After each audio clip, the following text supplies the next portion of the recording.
Friends bought an uncomfortable secondhand couch, ripped it open, and find something crazy inside.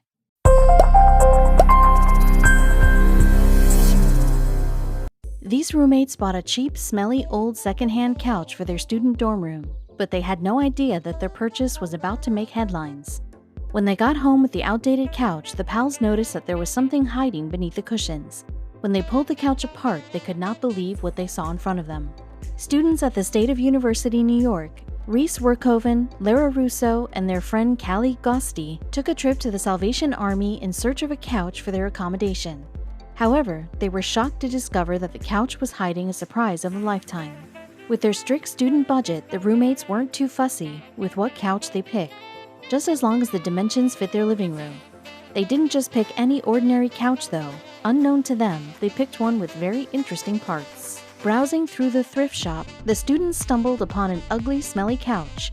It wasn't the most attractive pick, but it was the one that the students could afford, whose size would fit their apartment. The friends bought the aged piece of furniture for an impressive $20, but had no idea of the real bargain they were getting from buying the dusty old thing. They hauled the tired couch home, unaware of what else they were carrying back with them to their quaint student home. When the roommates finally settled the couch down in their living room and began using it, they noticed that although it was a beaten-up old couch, it was a lot more uncomfortable than they expected. Taking into account that the couch was worn out and, not surprisingly, uncomfortable, the students let it slide and settled in with their cheap and cheerful new bargain. The day came, however, when one of the roommates had enough of the lumpy bits along the couch. Reesehoven was relaxing at home on his exhausted old couch when he became pestered with the bulges along the armrest. He felt something like plastic bags underneath the embroidery and assumed the couch was padded with them because it came from a secondhand store. Reesehoven decided to inspect the lumpy cushions under the fabric and was prepared to cut the couch open with a knife to have a look inside. To his delight, when he lifted up the armrest, he noticed there was a zipper. When he pulled back the zipper, Reesehoven's curiosity heightened as he realized this couch was more interesting than he thought. Inside the armrest, he found a plastic envelope. He looked over at his roommates and began to open the mysterious plastic pouch. When Reesehoven opened the envelope, the lucky student had discovered a stash of $4,000 in the armrest of the couch. "I almost peed. The most money I'd ever found in a couch was like 50 cents. Honestly, I'd be ecstatic to find just $5 in a couch," Reesehoven said in an interview.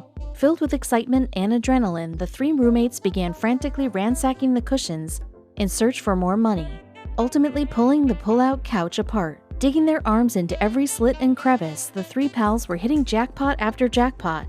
In a room filled with banknotes, the students were busy counting when one of them discovered more money in another corner of the couch. One of the occupants of the apartment, Callie Gosti, explained in an interview how she was on the phone to her mother when they had already counted $20,000. But as she stayed on the phone, the money count grew higher and higher. Like a scene out of a movie, the students found two more cash-filled envelopes and soon found themselves on the floor, rolling around in money. They eventually ended their search with $40,000 of cash in their hands. In an interview, Lara Russo explained how she was skeptical about the money.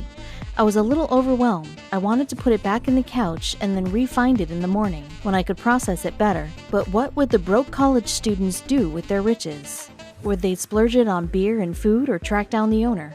The giddy trio were baffled by their find and wondered what to do about discovering this much money. They knew it didn't belong to them, but how would they even begin to find the owner? It wouldn't be long, however, before the name of the owner surfaced from the crevices in the couch. Not too long after they reached a total count of 40 grand, the students discovered another envelope with a bank statement inside and a woman's name printed on it. It was clear to them who the money belonged to, but the students were still cautious that the cash might be involved in criminal activities. "We all agreed that we had to bring the money back to whoever it belonged to. We didn't earn it," Russo said.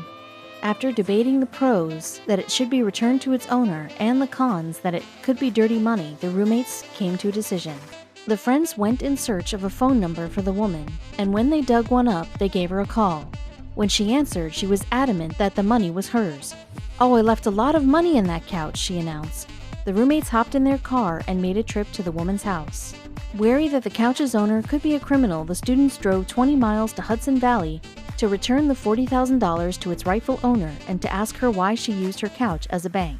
When they pulled up to the address, the three friends were greeted by a very excited widow. The woman, who preferred not to be mentioned, invited the three inside her home to explain why she had tens of thousands of dollars hidden away beneath the cushions of her dusty old couch. Each week for years, the woman's husband, who suffered from heart problems, stashed money in their couch for his wife to use after his death. He accumulated quite an impressive amount over the years. But one day, his hard-earned savings were gone in a flash, leaving his widow distraught. After her husband's death, the owner of the couch was recovering in a rehabilitation facility following serious heart surgery. During her stay in the rehab center, the woman's daughter sold the couch to make way for a recovery bed.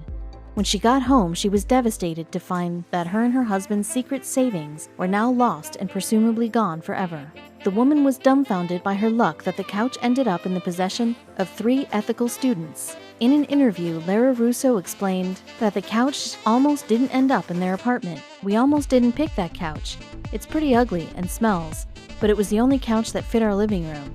The woman, who is a former florist, rewarded the students with $1,000 to show her appreciation.